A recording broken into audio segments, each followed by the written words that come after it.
RAGT. Think Solutions. Think RAGT.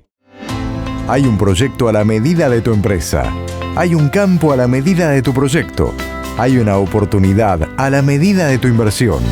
Somos un fideicomiso conformado por productores, profesionales y empresarios que decidimos asociar nuestras inversiones a la innovación tecnológica en el agro. Inventur.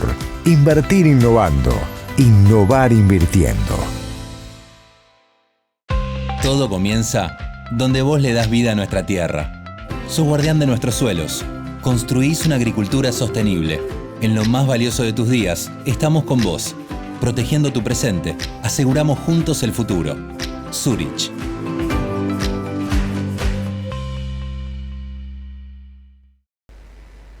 Buenos días. En primer lugar, quiero agradecer al Congreso por la invitación, especialmente a todo el grupo de aguateros que está en APRESID, Diego Enrich, que es el coordinador, que en este momento me dijo que no podía estar. Bien, mi nombre es Roberto Marano, yo soy docente de la Facultad de Ciencias Agrarias, investigador también del ICIAGRO, que es Instituto de Ciencias Agropecuarias del Litoral, Universidad Nacional del Litoral, Santa Fe es la sede. Mi área de trabajo siempre se destacó en lo que es manejo de agua, tanto para periodos de excesos como periodos de sequías. Cuando estuvimos charlando con Diego y otra gente sobre esta charla, ustedes recordarán 3 años de sequía intensa, venía el momento de El Niño, fue fines de mayo, principio de junio, parecía que iba a estar El Niño llegando con mucha potencia, lluvias extraordinarias.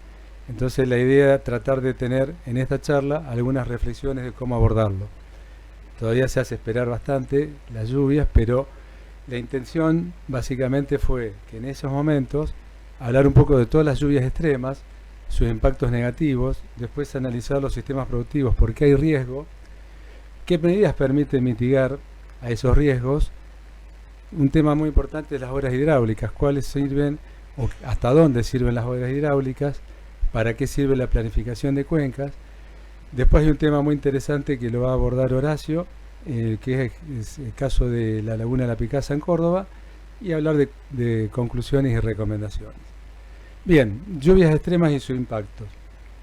Aquí voy a presentar un trabajo que se desarrolló en la Facultad de Ingeniería y Ciencias Hídricas en Santa Fe, donde se presentan un estudio de Miguel Lovino en el año 2020, y ahí ustedes ven dos gráficas. A la izquierda, para la ciudad de Rafaela, el INTA de Rafaela, se tienen precipitaciones diarias máximas anuales desde el año 61 hasta el año 2012. Fíjense, es una curva, los valores están en la parte superior 200 milímetros, y a la derecha esa misma gráfica tiene lluvias en 5 días consecutivos. En las áreas de llanuras las lluvias de 5 días son muy importantes también, y la magnitud estamos hablando de 300 a 350 milímetros. Y ahí esos dos circulitos rojos están marcando una del 2013, otra del 2007, muy cerca una de otra, y la del 2016 este estudio no alcanzó a incorporar. Lo mismo pasa en Rosario, donde se ve en este círculo de las lluvias en 5 días, algunas que ya ocurrieron en 1966, cuando todo lo que es cambio climático todavía no se hablaba, y una más reciente en el 2007.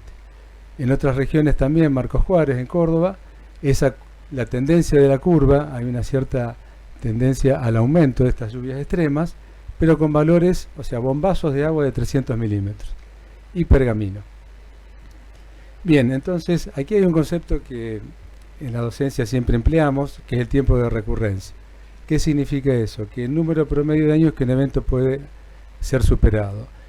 Y esto está asociado a la probabilidad. Entonces tenemos 2 años, 5 años, 10, 25, 50 años. Lo importante es que a mayor tiempo de recurrencia, los eventos son de mayor magnitud. Y esto se utiliza en el diseño de las obras hidráulicas. Entonces, cuando se hacen distintos tipos de obras, hay en el diseño hay una recurrencia asociada. Y es lo que vamos a charlar un poco después. Bien, en estas diapositivas la idea es evaluar el impacto económico. Este es un estudio del Banco Mundial del 2020, donde analizó eventos extremos. ¿Qué dijeron ellos?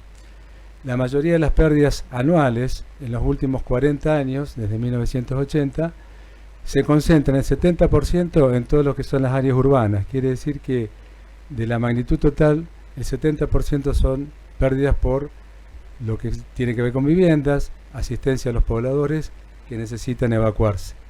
Y el 30% es rural.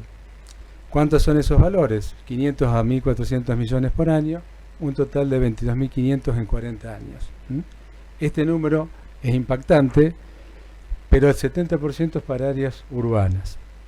Ahí está un poco, la región pampeana es la que sufre más, básicamente por los ríos. Pero esta otra diapositiva, que no es solamente tiene que ver cuánto se invierte, en la del año 2016 se hablaba de 10.000 millones de dólares, en Santa Fe 100 millones de dólares, y muchas de esas obras todavía fueron hechas en el 2016, no está evaluado su impacto. Nos falta evaluar o conocer si sirvieron o van a servir para estos eventos extremos. Ahora, lo que tiene que ver con la sequía también es importante, porque fíjense que hay estudios que hablan que en los últimos 20 años, antes eran 40, ahora son 20, se perdieron aproximadamente 44.000 millones de dólares. Es dinero que no está en el sector. ¿Por qué? Porque toda esta cantidad, fundamentalmente, lo que es la sequía, castiga al sector rural. Antes era 70% urbano, 30% rural. Ahora toda esta cifra, que es el doble que la anterior, castiga al sector rural. O sea que hay que prestarle mucha atención también a lo que son los problemas por sequía. ¿Por qué riesgo? Bien, la diapositiva esta intenta manifestar o poner en valor todo lo que son la vulnerabilidad de los sistemas productivos. Tenemos problemas de infiltración de los suelos finos, textura fina o media, pero baja infiltración, con lluvias extremas, escorrentía. Esa escorrentía se mueve en una pendiente muy pequeña, muy baja, 1 metro cada 10 kilómetros, eso representa una muy baja velocidad del agua, esas flechas indican el movimiento, conocido como mantiforme, y además si se ve el paisaje hay muchas depresiones, ollas de deflación. Estas ollas de deflación son pequeños espejos de aguas que se ubican en el paisaje sin específicamente más por la orientación de los vientos que por la pendiente. Entonces hay un terreno muy plano con una cantidad importante de espejos de agua. No hay vías de escurrimiento regional jerarquizadas, son cuencas que pueden ser consideradas como arreicas o endorreicas. Más cercanas ya al río Paraná sí tenemos cuencas de mayor jerarquía en cuanto a pendiente. Tenemos una hidroestructura regional deficiente, si todo ese escurrimiento se vuelca por la inmensa cantidad de caminos rurales que tenemos en nuestras provincias, se vuelven intransitables en periodo de altas precipitaciones. También tenemos una hidroestructura predial deficiente, es el caso de los tambos fundamentalmente, fíjense esos corrales de tránsito, cómo esos animales después sufren. Tenemos una oferta forrajera no adaptada a excesos hídricos y cambios en el uso y manejo del suelo. Entonces, todos estos efectos generan o influyen en la vulnerabilidad de nuestro sistema. Aquí voy a presentar algo que también en las clases lo mencionamos siempre, pero me parece importante a la hora de poner en análisis cuáles son los tipos de excesos hídricos, ¿no es cierto? Tenemos lo que es el encharcamiento, que es una etapa inicial que ocurre en una parte del paisaje donde hay saturación del suelo, pero no está extendida. Después un grado mayor, que es el anegamiento, donde hay mucha más superficie y mayor altura de agua, y finalmente lo que es la inundación, que representa el desborde de los cauces y arroyos. Esta diapositiva indica de alguna manera para los distintas, es un paisaje característico de un área de llanura, donde tenemos la loma, la media loma, y después tenemos una media loma alta y baja, bajo extendido, lagunas y finalmente la vía de escurrimiento. En cada una de estas áreas, esos anegamientos o encharcamientos o excesos hídricos ocurren de manera distinta, ¿no? Seguramente en la loma podemos tener encharcamiento y ya la media loma baja, y en los bajos extendidos tenemos anegamiento. Entonces, las obras hidráulicas que se realizan y no tienen en cuenta esta situación hace que el que está en la loma puede hacer obras, canales fundamentalmente, que repercuten fundamentalmente también después en lo que es la media loma baja, y es el efecto que cualquier productor menciona.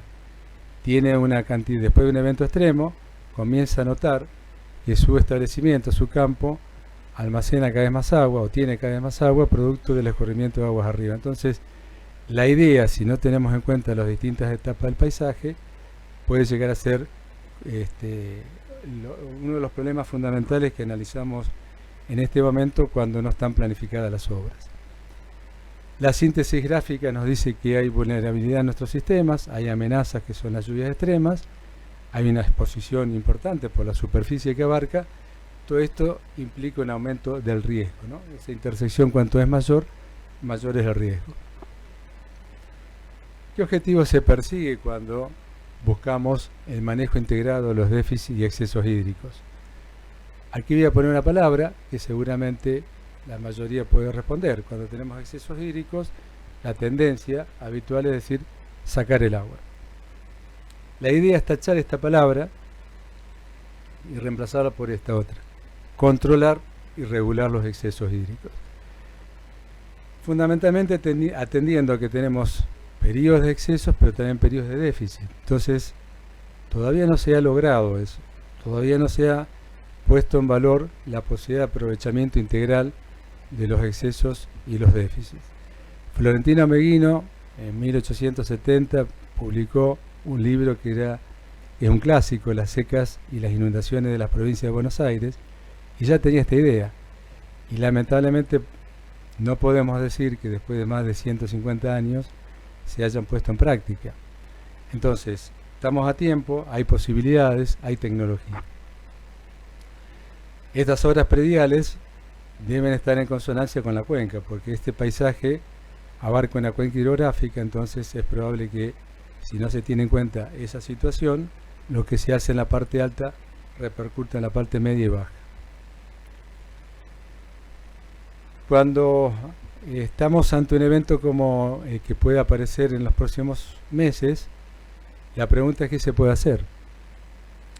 Bien, entonces hay un conjunto de prácticas de manejo del agua predial y a nivel de cuenca para reducir la vulnerabilidad, aumentar la resiliencia y mitigar los impactos negativos.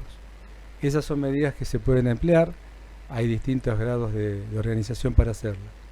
Pero también hay otras cosas que se pueden realizar y no se están haciendo, o no se están haciendo de una manera organizada, que es monitorear los componentes del balance hídrico, saber cómo son los niveles freáticos, saber cómo es el balance de agua en el suelo, cuánto almacenamiento de agua se tiene en la cuenca, qué cultivos tenemos para conocer la evapotranspiración. Eso es fundamental. Hay organizaciones, hay productores que están monitoreando, hay organizaciones como INTA que tiene también un monitoreo periódico, lo publica. Si uno evalúa los balances hídricos en el Servicio Meteorológico Nacional, nos va diciendo cuáles son, pero eso está cada uno en distintos lugares, no está jerarquizado y no está disponible. Y también es fundamental que toda esta información se pueda utilizar a través de modelos de simulación. Esos modelos de simulación realmente son de tipo matemático, que necesitan mucha información para calibrar y después validar. También existen experiencias muy valiosas en Córdoba, experiencias muy valiosas en Santa Fe, muy valiosas en Buenos Aires o en Entre Ríos, pero no están coordinadas entre sí. El hecho de que tengamos por nuestra Constitución las provincias encargadas de gestionar el agua, nos está faltando esa mirada conjunta, porque por lo menos para este tema, ponernos de acuerdo y decir, bueno, estos son los modelos que mejor se calibran o mejor funcionan para sistemas de llanura, y los dejamos en el tiempo, los ponemos a disposición de los organismos de cuenca, y a partir de eso se genera toda la planificación apropiada. Y por último, también es importante elaborar planes de contingencia, diferenciando las zonas rurales de las zonas urbanas. Estos planes de contingencia en algunas ciudades existen, no todas, y en muchos pueblos del interior falta. Entonces, cuando hay periodos de anegamiento pronunciado, hay anegamientos, inundaciones en los pueblos y se sorprenden. Se le echa la culpa al sector rural y ahí aparecen una serie de situaciones problemáticas entre los actores sociales. Los actores sociales, la gestión del agua, se tiene que hacer también en diferentes escalas. Todo lo que está marcando un poco esto, fíjense, al principio macrocuencas interprovinciales. El agua no respeta distritos. Macrocuencas provinciales, cuencas, distritos, predios y lotes. Entonces, es probable que a nivel de productor se pueda utilizar en predios y lotes, pero ya cuando se necesita trabajar a nivel de distrito o de cuenca, de macrocuenca, hay que intervenir. Eso, Horacio va a dar un ejemplo muy concreto de eso. Finalmente tenemos estas técnicas. Hay algunas técnicas que incluyen lo que es el déficit y el exceso, prediales, por ejemplo, suelo y cultivo. Hay un conjunto de estas técnicas: rotación, siembra directa, cultivo de cobertura, labranza vertical. Lo que apuntan fundamentalmente es a aumentar la resiliencia de los sistemas productivos. Y finalmente, con ese aumento de la resiliencia, disminuir lo que es la vulnerabilidad al riesgo. Hay muchos investigadores en todo el país de muy buen nivel que tienen trabajos elaborados a los efectos de poder medir el impacto de estas prácticas. Y después hay otro conjunto que yo le llamo técnicas vinculadas más con el agua, por el color, que tienen que ver con son prácticas más de consideración ingenieril, drenes subterráneos, drenes topo, drenes tubo. Al respecto hay experiencias muy interesantes para el control de anegamiento y de excesos hídricos con drenes topo. Falta todavía experiencia con drenes tubo. Riego suplementario, ya hubo charlas muy interesantes el miércoles para mitigar lo que es los déficits. Sistematización de áreas planas para tener bordos a nivel, con pelos de agua controlados, sobre todo si el suelo son salinos. Faltan 5. Canales, reservorios, bordos elevados. Todas estas prácticas también se pueden disponer, ahora se pueden bajar gratuitamente de la página de FESIC Prosa para la región pampeana, para las 5 provincias. Y finalmente, de tipo de cuenca: red de caminos, cunetas de alcantarillas, obra de regulación, control. Bien, ya para ir avanzando, ¿cuáles fueron los criterios históricos de manejo de lo que fue la gestión de cuenca? Fíjense, a la izquierda tenemos un curso meandroso, natural, y a la derecha el curso rectificado. Es decir, lo que se ha hecho históricamente es un curso que tiene una determinada velocidad, con canales, o canalizándolo, una rectificación, sin entender que tenemos con eso una aceleración de la escorrentía, un aumento de caudal máximo. Hay distintas fotos. También al costado de los caminos con cuneta. Entonces, este tipo de práctica no ha resuelto los problemas de drenaje o de excesos hídricos. Y además, cuando se construye, se hacen con un tiempo de recurrencia de 2 años, cuando los eventos extremos tienen por lo menos 10 o 25 años.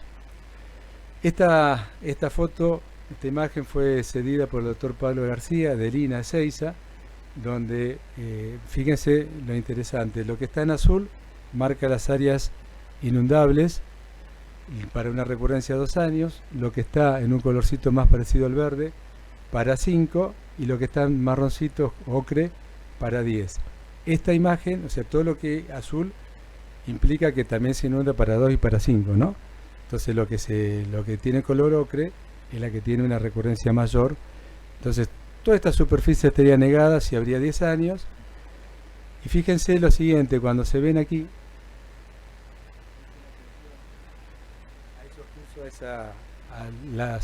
lo que está negado al costado de esos cursos, cuando se hacen obras de canalización, fíjense lo que pasa. ¿Qué es lo que disminuye en superficie? No sé si alcanzaron a ver, pero esto, la superficie que la canalización puede disminuir, es relativamente muy pequeña y está en las áreas adyacentes. Canales principales, y hay otro mismo efecto cuando disminuye un poco de color azul con canales secundarios. Es decir, que las canalizaciones solo alivian el área circundante, ¿sí? No es la respuesta. Bien, aquí hay un ejemplo de propuesta, lo voy a decir muy rápido por el tiempo que falta, es cómo con una lluvia de 400 hectáreas se puede almacenar 150 milímetros en el perfil, 70 milímetros saturando el suelo, utilizando drenes topo, 50 milímetros en un reservorio predial y 80 milímetros en un reservorio distrital. Y en ese caso, de los 400, solamente el 12,5% de la lluvia caída es entregado en un predio de 100 hectáreas a la cuenca. Entonces, esta es una medida concreta que se permite mitigar con obras que tienen en cuenta canales y reservorios los excesos hídricos.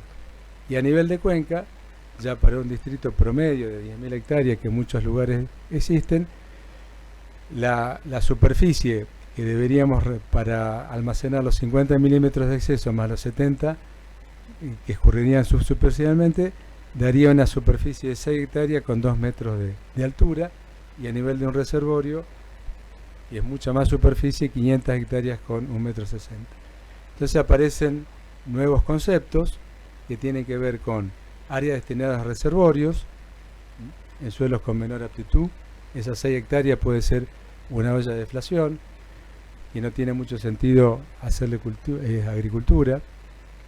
Servicios ambientales o ecosistémicos pagados con fondos públicos para aquellos que tienen que destinar parte de la superficie a guardar el agua durante los periodos extremos, y los propietarios que destinen sus tierras tienen que recibir una compensación económica, si no sería imposible que destinen 300, 200, 100 hectáreas completas a poder ser almacenadas. Bien, ya me quedan 2 o 3 diapositivas. Esta es también el mismo Pablo García, que trabaja en Ezeiza, en el INA, Instituto Nacional del Agua.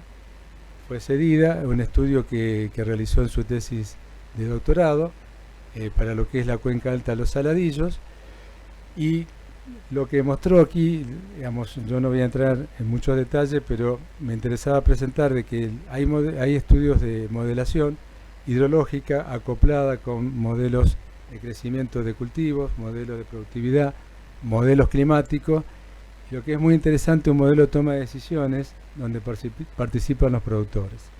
Esto le ha permitido elaborar escenarios de distintas características. La primera es una tendencia negativa de las precipitaciones, la del medio es una tendencia neutra, y la última es una tendencia positiva, así que incrementan las precipitaciones. ¿Y qué ocurre si se sigue utilizando el uso, o como se sigue utilizando el manejo actual? Fíjense, esa línea azul indica que en los distintos años hay una variabilidad muy alta de áreas inundadas, 400.000 hectáreas, pero fíjense al final, donde dice se corta después de los 17 años, porque ya no hay productores que puedan en esas áreas seguir produciendo. ¿Cuál es el mensaje con estas diapositivas? Es que hay información muy valiosa que puede ser utilizada para el manejo de las cuencas. Conclusiones: la cuenca llanura predomina el movimiento vertical, las prácticas deben ser integradas y considerar la cuenca, las obras hidráulicas, canales y reservorios se pueden complementar, y el manejo agrícola que incluya la napa como variable es fundamental para el manejo. Lo último tiene que ver con la participación de los actores sociales, en este caso los productores, que son uno de los actores más importantes. Debemos actuar para cambiar de una situación actual anárquica, o por lo menos bastante desorganizada, con bronca, desánimo, desconfianza, abandono, incertidumbre. Esto ocurre cuando aparecen esas masas de agua de un vecino hacia el otro, a una situación futura de cuenca ordenada, bueno, por lo menos que nos dé entusiasmo, certeza, planificación y desarrollo.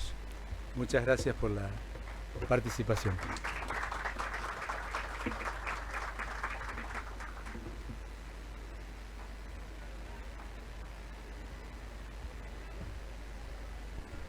Buenos días a todos. Muchas gracias Roberto, Marcos y a Presi por la invitación y para permitirnos contar esta experiencia, digamos, que hemos venido realizando desde Córdoba, en donde, digamos, lo que Roberto nos contaba recién, el cambio climático, si es algo que sabemos, es que no sabemos lo que va a pasar. Tenemos una variabilidad tanto en temperatura, en lluvia, que vamos a tener que ir tratando de adaptarnos a medida que vayan sucediendo las cosas. Entonces eso lo que nos tiene que dar es una experiencia de tener flexibilidad y capacidad de adaptarnos para poder, de acuerdo a las circunstancias, ver cómo nos vamos a ir ordenando y tratando de que los efectos perjudiciales sean lo menos posible. Acá en la sala hay algunas personas que lo que voy a mostrar lo han visto y han sido parte del proceso, casi que podrían venir a contarlo ellos. Así que bueno, si hay algo que quieren agregar, está abierta la posibilidad. La idea es compartir una experiencia que venimos haciendo en Córdoba y después focalizarlo sobre lo que es la cuenca alta de la Picasa, en cómo desarrollamos un proceso que va de la mano con lo que nos contó Roberto, de cómo empezamos a tomar alguna iniciativa y nos empezamos a acomodar esperando, digamos, esta situación de incertidumbre ante el cambio climático. Me presento, perdón que no lo hice antes, yo soy ingeniero agrónomo, magíster en manejo de tierra y agua de la Universidad de Río Cuarto. Trabajo en INTA Labulalle, pero con variadas combinaciones de lugares dentro de Córdoba y en algunas partes de Buenos Aires y Santa Fe. Para arrancar la presentación la dividí en dos grandes partes. Una primera parte que hace referencia a lo que es la gestión integrada de cuencas, que es lo que se viene entendiendo por gestión integrada y cómo lo estamos llevando adelante. Y después un estudio puntual de un estudio de cuencas que no fue del modo convencional como normalmente se aplica en Argentina, sino que fue un estudio participativo, en donde utilizamos herramientas técnicas y utilizamos herramientas participativas para poder llegar a un acuerdo entre los actores principales de cuáles son las medidas que tenemos que tratar de empezar a aplicar dentro de la cuenca.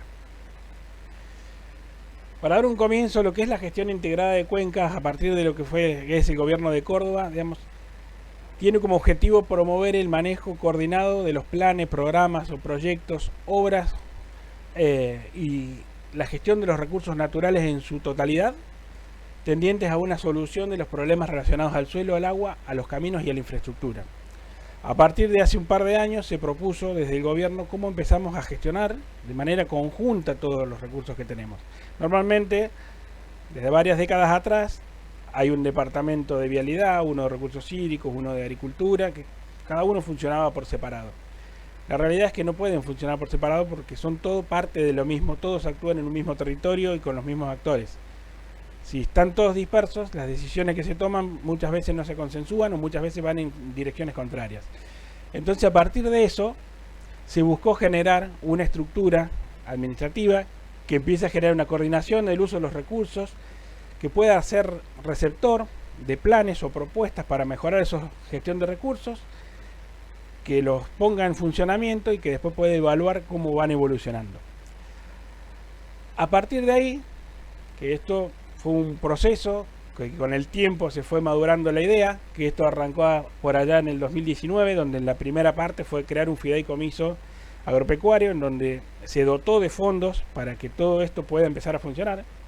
Punto clave, que sin dinero las cosas no se hacen. Entonces, bueno, primer paso fue generar un fideicomiso. Después es generar los recursos humanos que puedan empezar a trabajar a nivel de cuenca y empezar a aportar soluciones, y para eso se creó una especialización con la Universidad de Villa María, en donde se empiezan a formar técnicos que sepan manejar recursos naturales a nivel de cuenca. Y después se empezaron a formar una serie de estructuras administrativas que se los llaman consorcios de gestión integrada de cuencas. Ahí verán que a partir del año 2019, la primera fue de la cuenca Jesús María. En su momento, esa cuenca fue noticias en varios medios nacionales por una gran corrida de agua que se llevó puesto el puente de la Ruta 9, generó un montón de problemas hidrológicos en la región, y a partir de ahí se empezó a trabajar en generar, digamos, un manejo ordenado de esa cuenca. Después pasó a la de la cuenca de Sanaes, después de la Tehuachazón, y así sucesivamente. A medida que va pasando el tiempo, se ha ido generando estas cuencas de gestión integrada en distintos lugares de la provincia. Y eso no nació solo, ni se creó de un día para el otro, sino se creó porque ya había ciertas bases de institucionalidad que permiten que eso se genere. Un ejemplo son los consorcios camineros, que tienen más de 50 años de historia, que están en todo el territorio, digamos, y tienen su estructura organizativa ya armada y están trabajando sobre el territorio. Después también estaban los consorcios de conservación de suelo, como ven en el mapa del medio, si bien están más en la zona de Pedemonte, que es donde tenemos los principales problemas de erosión hídrica, pero esos también ya tienen más de 20 años de historia. Y los más nuevos son todos los consorcios canaleros que están sobre toda la costa este de la provincia, que también ya tienen más de 10 años. Esa estructura que ya estaba instalada, que ya está en contacto con la gente que está en el lugar y que son productores que están, digamos, trabajando en cada territorio, permite que emerja después una estructura nueva, que es la cuenca de gestión integrada. Y esas cuencas de gestión integrada tienen una estructura organizativa, que se lo llama una comisión ejecutiva, en donde por un lado tiene una persona que coordina todo el relacionamiento entre los actores territoriales, que tiene representantes de los distintos consorcios. Cada cuenca tiene su propia, digamos, característica y no todos los mismos eslabones participan en cada cuenca, sino que puede tener consorcios camineros, canaleros o de conservación de suelo. Participa el Estado como parte del importante, digamos, de la estructura, con el Ministerio de Agricultura, el Ministerio de Obras y Servicios Públicos, que nuclea recursos hídricos y que nuclea la parte de vialidad. Y a su vez tiene un consejo asesor que está integrado por distintas representaciones de los actores territoriales, ya sean organizaciones técnicas, organizaciones gremiales, grupos de productores que puedan estar en el territorio. Esto lo que hace es generar una base, generar una mesa de diálogo y consenso para poder tomar decisiones de cómo gestionar los recursos naturales en cada lugar donde tenemos las cuencas de gestión integradas. Hoy, en este mapa se muestran las 6 cuencas de gestión integradas que tenemos. Eso estaría abarcando 5,5 millones de hectáreas. Son estructuras que están aprendiendo en el tiempo. Es un diseño nuevo que se ha ido creando y a partir de eso estamos haciendo la experiencia de cómo relacionarnos, de cuáles son las medidas necesarias de análisis, diagnóstico y de ejecución que hay que ir tomando. Y sobre todo porque tenemos distintas condiciones, desde lo que son las cuencas de pedemonte, donde el problema de erosión o, digamos, problemas, digamos, manejo de relieve es lo principal, a las cuencas de llanura, donde el problema pasa por la inundación, el anegamiento, la salinización. Entonces cada una de ellas va en su carrera de aprendizaje viendo cuáles son las técnicas más apropiadas para adaptar y a su vez cuáles son las formas de relacionamiento de las personas más adecuadas. En este sitio web pueden encontrar parte de la información de que tiene cada una de las cuencas y lo que se ha ido elaborando de cada uno de los lugares que estamos trabajando. Y ahora me quería introducir un poco más en el detalle de cómo hicimos un trabajo, digamos, de diagnóstico, pero implementando una metodología diferente para analizar cómo gestionamos los recursos hídricos y cómo empezamos a ver si nos adaptamos a estos eventos de cambio climático que nos están afectando, ya sea por sequía o por inundación. Hay algo que, digamos, creo que la mayoría se ubica donde queda la cuenca de la Picasa, pero la cuenca de la Picasa, digamos, es una cuenca interprovincial donde la zona más alta pertenece a Córdoba y la zona media-baja pertenece a Santa Fe y Buenos Aires. Es una cuenca que está en el centro del país, en donde no es fácil encontrar una forma de drenaje que permita sacar esa agua hacia un curso estable. Entonces ha sido fuente de generación de mucha cantidad de conflictos. Y algo que hemos ido aprendiendo, como nos decía Roberto hace un rato, que en momento de inundación muchos tenemos que sacar el agua. Y la realidad es que cuando estás inundado ya estás. No tenés muchas alternativas, sino lo que tenés que ver es cómo empezás a gestionar cuando está seco, para que cuando lleguen esos momentos complejos te estés preparado. Entonces a partir de eso empezamos este estudio que se hizo en conjunto con el gobierno provincial, con la Embajada de Holanda, con 2 instituciones de Holanda, una es la Universidad de Wageningen y la otra es Deltares, que es una empresa, digamos, del Estado holandés que sí se dedica exclusivamente a manejo de agua, y con varias instituciones argentinas como es INTA, Universidad de Córdoba, CREA, PRESID, una red de actores muy amplia que interactuó para poder llevar esto adelante. Que en definitiva fue un estudio de aprendizaje de varias cosas, no solamente de lo técnico y tratar de encontrar una solución, sino de ver cómo aplicar algo diferente para la región. Como les decía, bueno, el mapa le muestra lo que es la línea punteada roja, todo lo que es la cuenca alta de la Picasa, y este estudio se restringió a lo que es la cuenca perteneciente al área de Córdoba. Esto tiene que ver porque tuvimos esa elección de decir, bueno, cerramos el estudio en esta parte para poder avanzar más fácil y más rápido en el estudio de cómo es la dinámica de ese tipo de ambiente y no expandirnos a toda la cuenca en sí, que por ahí era más difícil. Ese tipo de ambiente tiene no solamente efectos de inundaciones, de anegamiento, sino tiene muchas áreas que tienen muchos problemas de salinización, de muchísimas décadas atrás, que vienen sufriendo procesos de salinización y solidificación. Ha tenido graves episodios de pérdida de cultivos por inundación y a su vez también es susceptible a sufrir pérdidas por sequía. Estamos en una zona de transición desde lo que es la pampa húmeda a la pampa semiárida. Y también, en general, toda esa región tiene en momentos, digamos, después de inundaciones, una alta recarga hídrica, lo cual también tiene un potencial de intensificar el uso del suelo, que permitiría, digamos, hacer un mejor aprovechamiento del agua. Esto dio origen a tener un convenio de trabajo en donde como objetivo del proyecto se buscó fomentar el desarrollo sustentable de la cuenca alta de la Picasa a través de un proceso participativo y basado en modelos de simulación.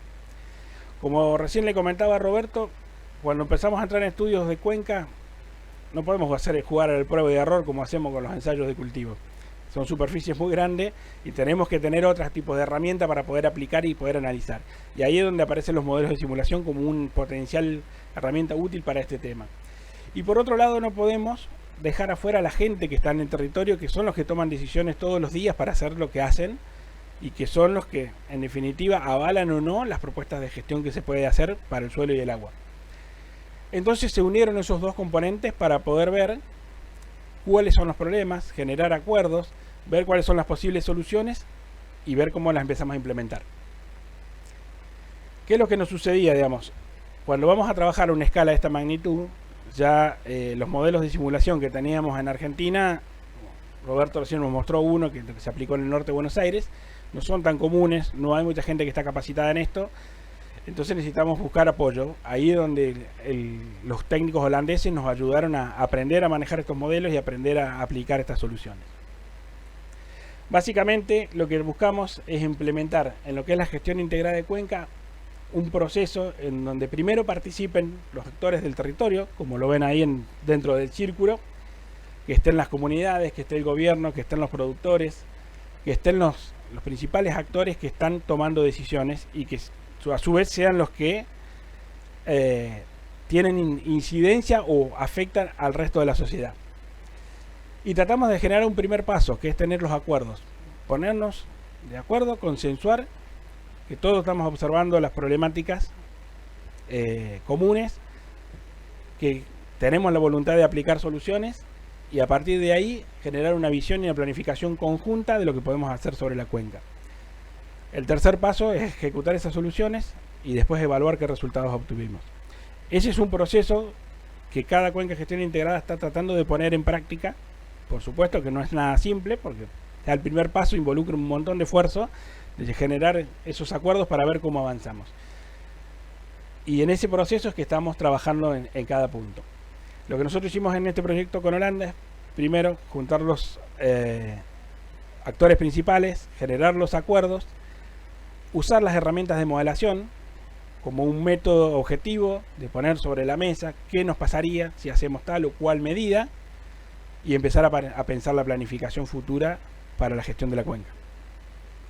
Esto involucró un proceso que tuvo varias fases, en donde primero una primera fase de conocimiento y de entendimiento, de preparar a los equipos de trabajo para poder desarrollar el proyecto, que fue la fase 1.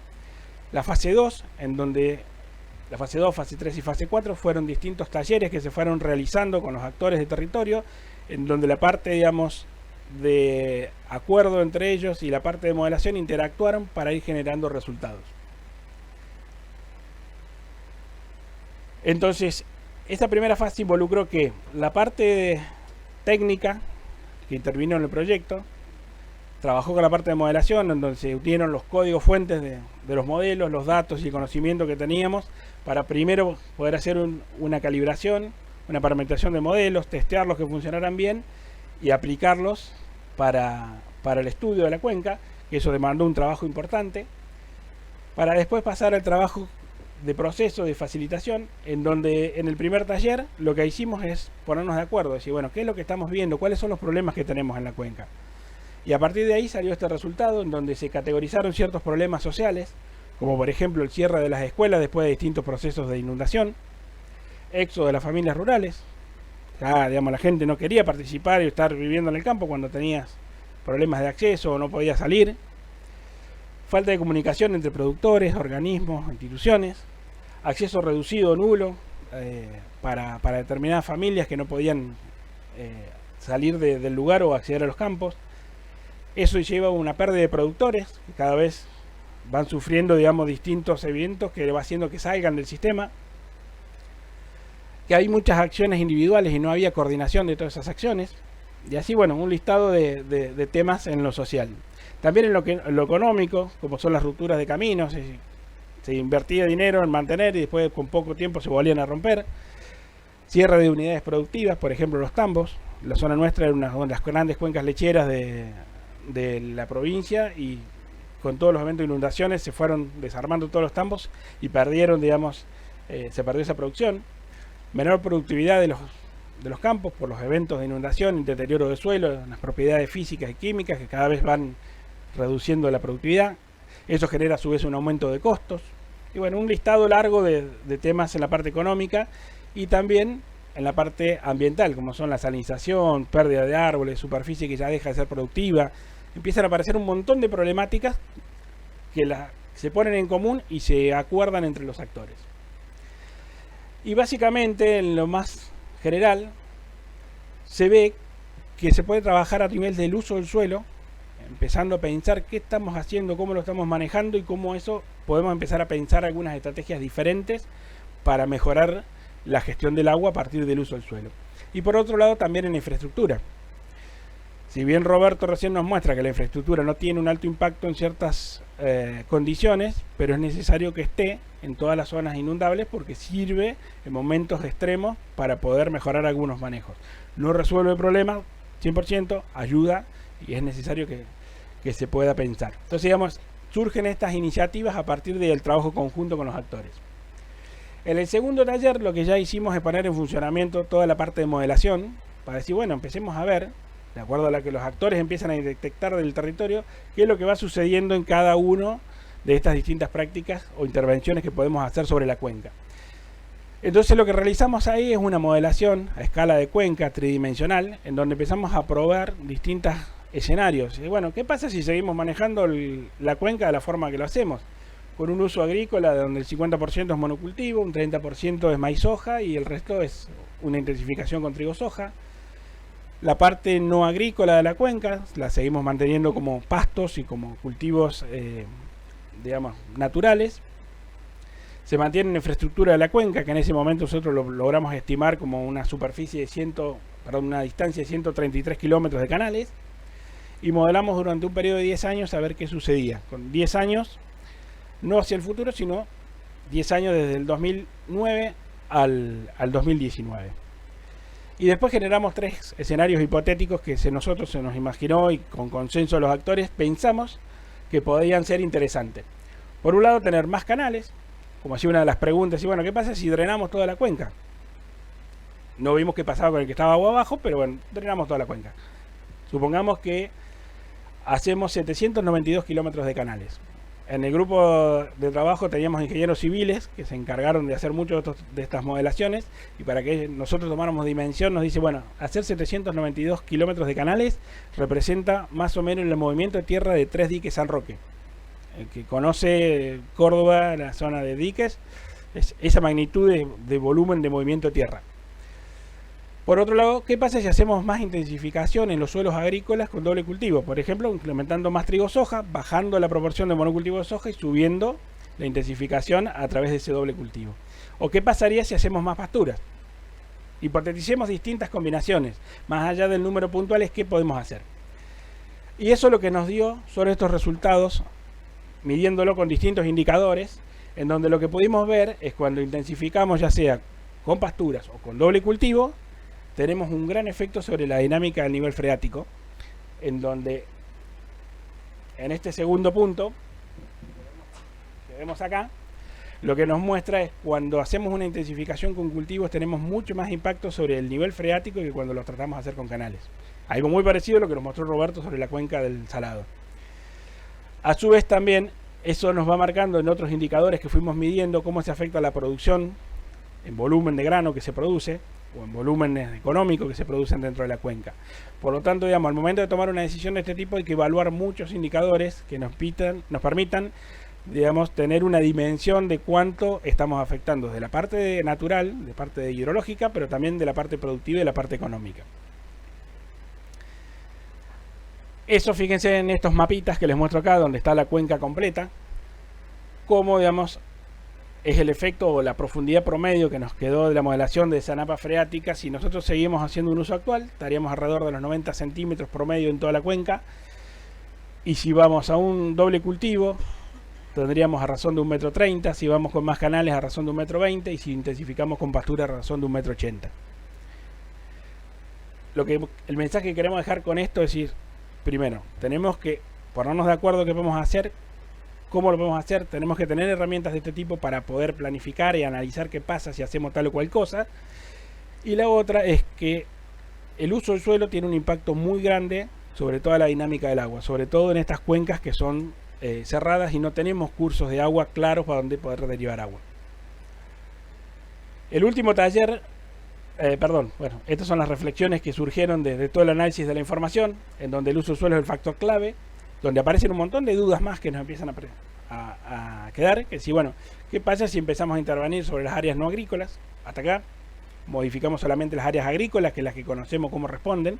Las áreas no agrícolas son bastante más complejas porque tenés suelos que tienen muchas limitantes, que hasta ahora no estamos seguros que si nosotros podemos intensificar en esos suelos, podemos realmente generar un impacto en la dinámica del agua. Es algo para avanzar en el futuro.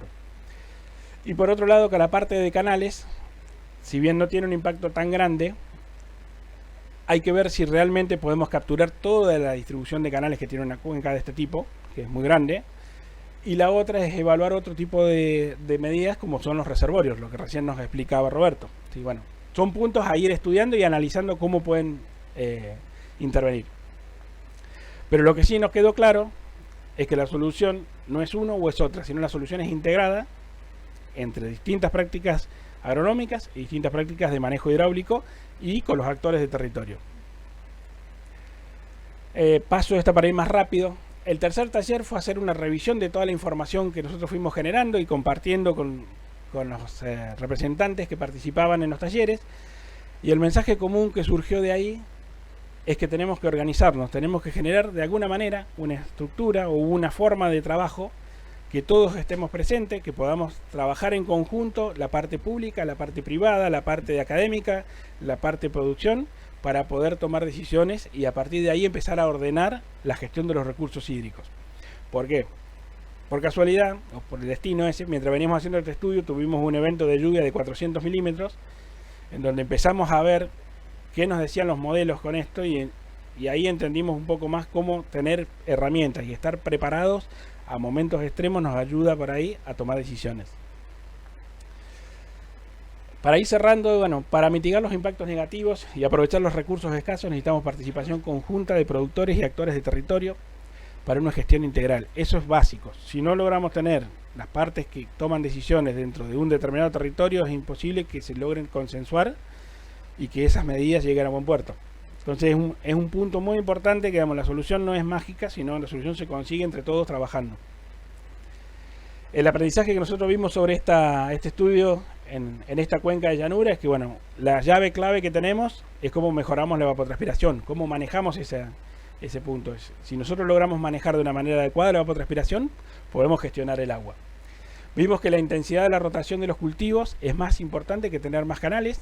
No obstante, los canales son una herramienta útil en momentos extremos donde es necesario proteger determinados lugares que son claves, ya sean ciudades, caminos, escuelas, determinados lugares que es necesario tenerlos resguardados y la obra hidráulica sirve. Otro punto que Roberto también lo mencionó es tener datos. Si no tenemos datos y no sabemos lo que está pasando, no sabemos la capacidad de reserva de agua que podemos almacenar, o si no sabemos los niveles freáticos, voy ya a datos meteorológicos es común, pero digamos, no tenemos ciertos datos que complementen el balance hídrico, es como que vamos a ciega, no sabemos a cuánto estamos del riesgo de inundarnos o no. Y por último es comunicar la gestión de los recursos naturales, para que todos estén atentos y sepan cómo se pueden gestionar estos tipos de recursos. La información que fuimos generando la pueden consultar en estos informes. Hay varias publicaciones que fueron generándose de todo el trabajo, pero ahí resume un poco todo lo que les acabo de mostrar.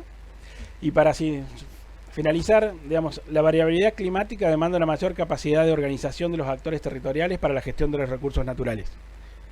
Las soluciones técnicas por ahí están, pero falta ver cómo se implementan. Y que cuando se implementen, no empecemos a trabarnos en esa ejecución de la implementación. Por eso que es clave que los actores y quienes van a estar beneficiados o afectados por estas medidas estén de acuerdo en lo que se vaya a implementar. La gestión demanda un diagnóstico y de acuerdos claros, un plan de acción, ejecución y control de las acciones que se van realizando para ver si van en la medida correcta. Y ante un escenario de cambio climático de alta incertidumbre es necesario pensar estrategias de adaptación flexibles para la gestión del suelo y el agua. Como lo que nos dicen de cambio climático es, vamos a estar con exceso, pero vamos a estar con déficit. Es un ida y vuelta muy grande, muy alto que vamos a llevar. Entonces tenemos que tener decisiones que puedan ser adaptables y flexibles de acuerdo a la necesidad que tenemos. Muchas gracias.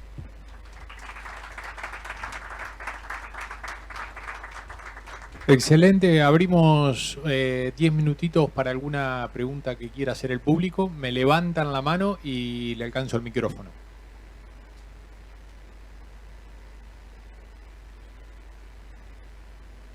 ¿No hay ninguna pregunta? Bueno, voy a romper el hielo yo entonces, con algunas cositas que anoté acá para los dos, tanto para Roberto como para Horacio. Los dos pueden responder. No sé quién se va a animar primero, pero los dos pueden responder. Ahí vimos que todos los modelos contemplaban la parte de evaporación, ¿no? Porque dijimos que entender los modelos era clave y nos permitía manejar bien la gestión del agua. Los sistemas productivos actuales, quien se encarga un poco de manejar la evaporación son los sistemas agrícolas, ¿no? Por lo tanto, los productores. Entonces yo le quería consultar, con una opinión muy personal de ustedes, perfecto, le quería preguntar qué grado de responsabilidad les parece a ustedes que tienen los productores ante una inundación. Es una pregunta dura, pero bueno, quiero que respondan, ¿qué opinen? A ver, el grado de responsabilidad ante una inundación es la misma que tenemos cualquier poblador del lugar. Ante una inundación que se produce por eventos extremos, ninguno tiene incidencia sobre la parte meteorológica, y no creo que ya lo hubiesen manipulado de otra forma, pero sí tienen responsabilidad en ver cómo empezamos a encontrar soluciones a eso. Es decir, bueno, cuando tenemos agua en exceso, bueno, ¿cómo podemos hacer para empezar a sacar esa agua y aprovecharla? Sí. Hoy en muchas partes del mundo están viendo cómo usan esa agua dulce que es escasa de la mejor forma para poder, digamos, tratar de en algunos casos tener agua para consumo humano. Y si nosotros tenemos la posibilidad de tener el agua, hay que usarla, hay que aprovecharla, hay que transformarla en biomasa, en grano, en pasto, en lo que sea, pero transformarla en otra cosa. Yo creo que sobre la inundación no hay ningún tipo de grado de responsabilidad. Estamos hablando que la incertidumbre de cambio climático, si te llueven 400 milímetros, nosotros no incidimos en eso como personas individuales. Después otra cosa, por qué se genera el cambio climático y otras explicaciones que es más compleja. Pero sí creo que podemos tomar muchas medidas a nivel de cómo empezamos a aportar para solucionar el problema. Bien, yo pienso lo siguiente. Cuando vos tenés periodos de excesos hídricos, se va acumulando agua en las distintas partes del paisaje, ¿no? Como se mostraba antes en la diapo. Entonces vas a tener infiltración, aumento del contenido hídrico en el suelo y vas a tener aumento de los niveles freáticos. Entonces lo que va ocurriendo en muchos lugares donde surgieron incluso formas de organización para mitigar el problema de las napas que están cerca de superficie, apuntaron fundamentalmente a aumentar la evapotranspiración. Eso de alguna manera se verificó con los modelos, Horacio lo mostró bien, también los modelos que se manejaban en Buenos Aires indican eso. Cuando aumenta la evapotranspiración de los cultivos, lo que tiene que ver con la respuesta de los niveles freáticos es muy evidente, es muy claro. Hay una parte inicial de la curva que los genera el evento extremo no podemos manejarlo, pero sí se puede manejar la parte de disminución de los niveles freáticos o el receso de los niveles freáticos para atenuarlos y disminuirlos más. Entonces, en ese sentido, conocer la posibilidad de que luego de que ocurra un evento se genere un aumento de la evapotranspiración es fundamental. Ahí en ese caso implica qué conocimiento se tiene y después hay otros aspectos que ya escapa también a la producción, que es cómo se contrata hoy los sistemas de producción, cómo se organizan y demás. Pero entiendo que puede haber, que el conocimiento ayudaría a tomar mejores decisiones. Perfecto. Si no hay ninguna pregunta, perdón, damos por terminada la charla.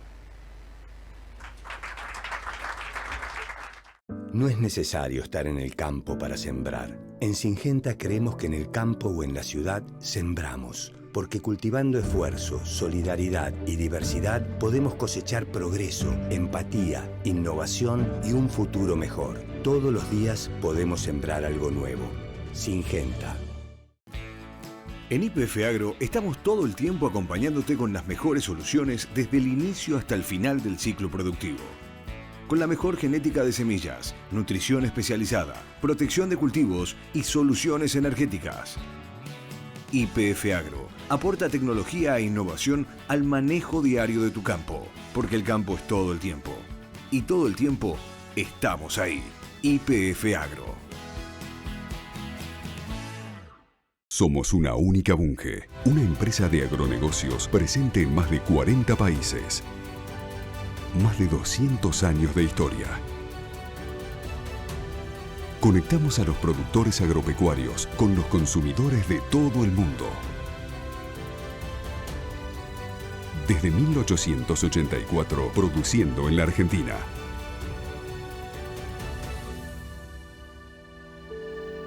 Bunge.